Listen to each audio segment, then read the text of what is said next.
The rink was built in '64, was when it opened. I started playing the following season. One of the teachers at the grade school I was at, son played, and he and my mom were, or she and my mom were good friends, and talked me into playing, and I fell in love with hockey.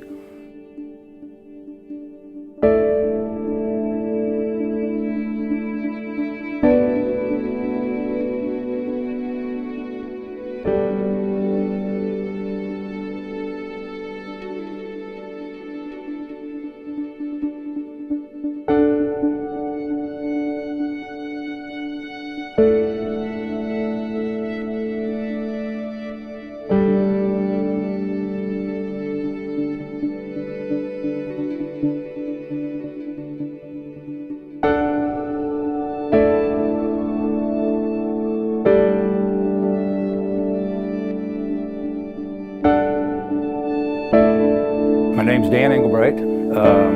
I grew up in Pekin, lived here since I was 3 years old.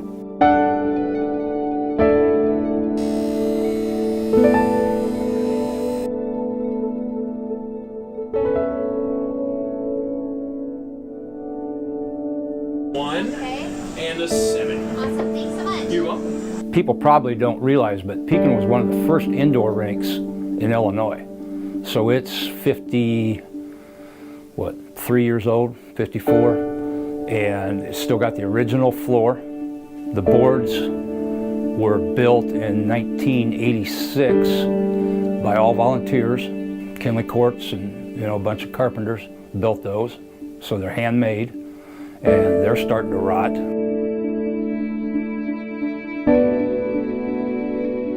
So there's a lot of things that need upgraded and that kind of thing, just to keep it going.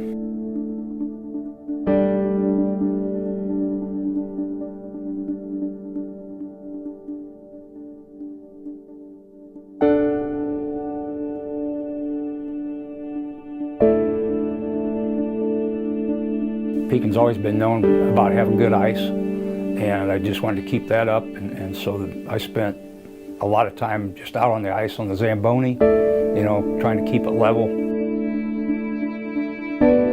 We bought that Zamboni in the early 2000s, I believe, and it was a rebuilt one then, and it was probably like built in 1972, if I remember right. So even now, since we've had it, it's probably 17 or 18 years old. So that's, something that they're going to have to look at. I guess one of the things about the hockey deal is it's more like a family thing than it is a sport, because you spend so much time together in motel rooms and that kind of thing. And, it's parents discipline other families' kids. And it's not only happens, but I think it's expected. It's like a family thing. And when the Humboldt thing happened, the accident, that actually hit me pretty hard.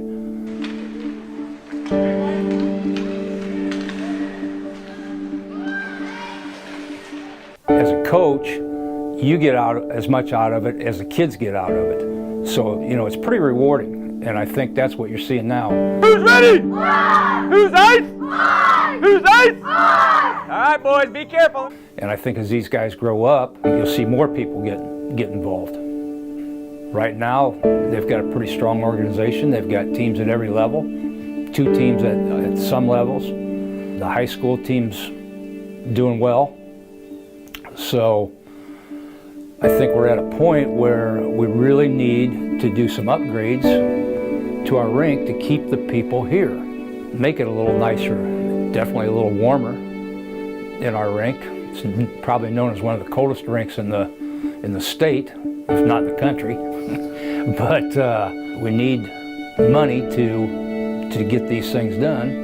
And unfortunately, it's an expensive sport. Parents are already paying a lot of money, so it's programs like Kraft Hockeyville and grants, if they're available, to get things done at the rink.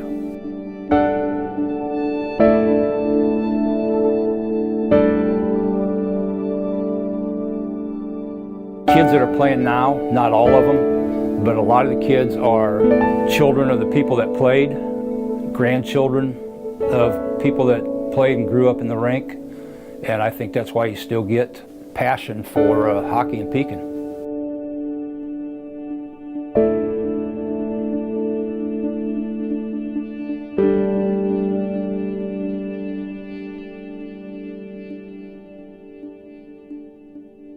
Just watching those kids, you know, get out on the ice for the first time and just learning how to skate, just seeing the look on their face when they actually can start moving around and hit the puck. And it's a sport that once you get in it, you either like it or you don't. And if you like it, then you're stuck. And it just means a lot to me. It was a big part of my life. Not just playing hockey, but working and growing up, you know, and my kids. We spent a lot of time at this rink, and I would just hate to see that place close. And,